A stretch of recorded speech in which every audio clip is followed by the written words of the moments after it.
Hello friends, welcome to my channel teaching by Ansari. कैसे हैं आप लोग? आई होप आप लोग अच्छे होंगे और अच्छे होना भी चाहिए। तो इस टाइम जो हम इंग्लिश का क्लास 8 का इंग्लिश रीडर पढ़ा रहे हैं उसका लेसन नंबर 14 आज है, जो जिसका नाम है the man who gave India wings, यानी कि वो आदमी जिसने इंडिया को यानी कि अपने भारत को, हिंदुस्तान को क्या दिया? उड़ान दी या पंख दिए। तो ये ऐसा कौन सा आदमी है? चलिए हम पढ़ते हैं, इसको देखते हैं, समझेंगे। काफ़ी इंटरेस्टिंग लग रहा है इसके नाम से ही, लेसन के नाम से ही। तो हम इसको समझेंगे अनुवाद के साथ में और देखते हैं कि क्या है इसमें। तो चलिए बिना टाइम वेस्ट किए हम शुरू करते हैं। Do you know the name of the man who gave India wing? सबसे पहले ही हम लोगों से क्या कर दिया गया है, इस लेसन में सवाल कर दिया गया है कि क्या आप उस इंसान का नाम जानते हैं जिसने अपने हिंदुस्तान को, अपने भारत को पंख दिए हैं? तो अब चलिए हम इसका जवाब ढूंढने की कोशिश करते हैं इसमें। It was Jahangir Ratan ji Dadabhai Tata, है ना। तो ये कौन थे जिन्होंने भारत को पंख दिए? ये हैं जहांगीर रतन जी Dadabhai Tata. He was popularly known as JRD। इनका नाम काफ़ी बड़ा, इसीलिए हम उनको ऐसे नॉर्मली ये किस नाम से पॉपुलर हैं? JRD के नाम से फेमस हैं। He was born in Paris on July 29, 1904, यानी कि ये 29 जुलाई 1904 ईस्वी को कहाँ पे पैदा हुए?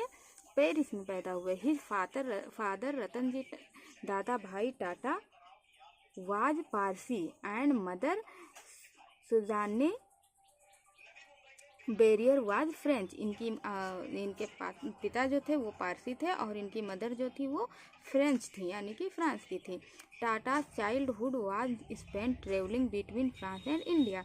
तो इनका जो है बचपना किस चीज़ में ज़्यादातर बीता? इंडिया और जो है फ्रांस के बीच में सफ़र करते हुए बीता। सम पीपल, क्योंकि इनकी माँ कहाँ की थी? फ्रांस की थी। Some people said in jest that he got his surname from an ancestor who stood on the shores of Bombay and waved Tata to the departing ship। तो इनके जो कुछ लोग थे जो इनसे ऐसे मजाक में बोलते थे कि इन्होंने जो इनको नाम मिला है टाटा, वो इनको इसलिए इनका नाम पड़ा क्योंकि जो इनके पूर्वज थे, इनका जो सर नाम है वो टाटा है। तो इनको मजाक में कुछ लोग ऐसा भी बोलते थे कि इनका टाटा सरनेम इसलिए पड़ा क्योंकि जो इनके पूर्वज थे उन्होंने वो लोग जो है बॉम्बे के किनारे कहीं पे खड़े रहे होंगे और वहाँ से जो है कोई शिप, पानी वाली जहाज़ जो होती है वो चली होगी। तो फिर चलते हुए इन लोगों ने किनारे पे खड़े होके उसको क्या किया होगा? उस जहाज़ को टाटा किया होगा। यही वजह है कि इनका नाम टाटा पड़ गया, ऐसे इन द जेस्ट, ऐसे मजाक में वो लोग ऐसा बोल देते थे। इन 1924, at the age of 20, as a French citizen, he was recruited into the French army। और फिर क्या हुआ?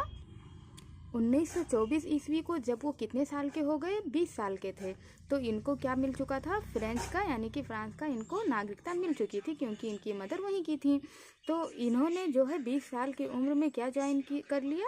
ये भर्ती हो गए किसमें? आर्मी में।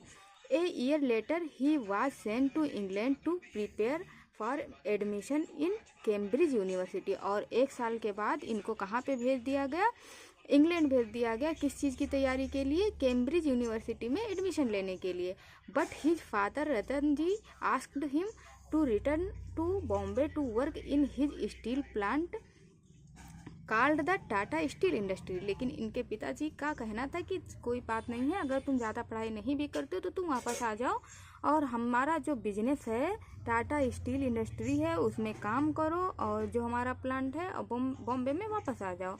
His father did not consider a college degree necessary to succeed in life. क्योंकि इनके पिताजी का कहना था कि कॉलेज के कोई डिग्री होना बड़ी बात नहीं है, बल्कि रियल लाइफ में सक्सेस होना बड़ी बात है। ए ईयर लेटर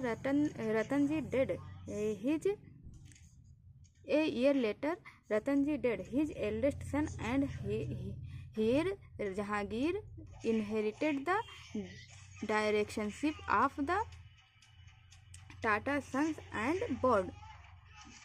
फिर 1 साल बाद क्या होता है? इनके पिताजी की मृत्यु हो जाती है और फिर जो है इनका जो बड़ा बेटा रहता है, इनके बड़े भाई रहते हैं जहांगीर जी, वो इनके उत्तराधिकारी बनते हैं उस इंडस्ट्री के, टाटा स्टील इंडस्ट्री के।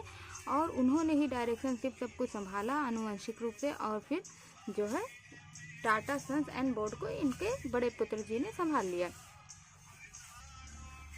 JRD became India's first licensed pilot in 1929, और ये जो है JRD यानी कि जहांगीर रतन जी दादा भाई टाटा जो थे वो पहले भारतीय क्या बन गए, लाइसेंस वाले पायलट बन गए 1929 में।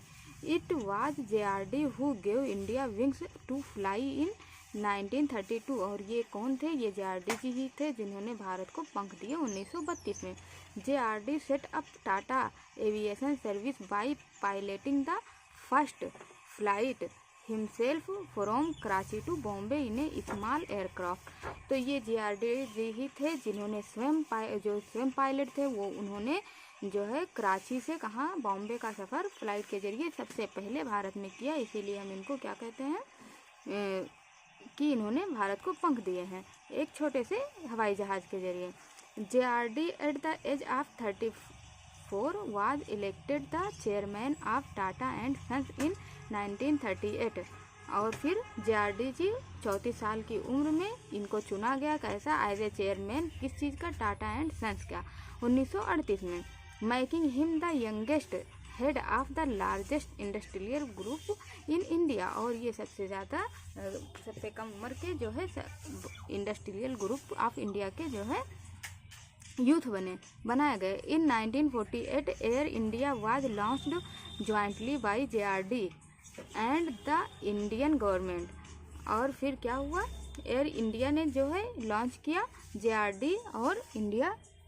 JRD और भारतीय सरकार के द्वारा 1948 में। इन 1953 JRD was made the chairperson of air India, और 1953 ईस्वी में जहांगीर रतन दादा भाई टाटा जी जो है किस चीज़ के, एयर इंडिया के चेयरपर्सन भी बने। For the next 25 years he worked tirelessly to make Air India successful, और इन्होंने बहुत मेहनत से जो है काम किया बिना थके हुए, है ना, टायरलेसली इन्होंने काम किया, टायरलेसली मीन्स बिना थके हुए बहुत काम किया 25 साल तक, किस चीज़ के लिए, एयर इंडिया को सफलता दिलाने के लिए। JRD excelled not only as an aviator but also as a philanthropist। तो ये कौन थे, सिर्फ यही नहीं कहा जा सकता है कि जो है ये जहांगीर रतन दादा भाई टाटा जी सिर्फ इसी चीज़ में बढ़िया थे कि इन्होंने भारत को पंख दिया, ऐसा नहीं है।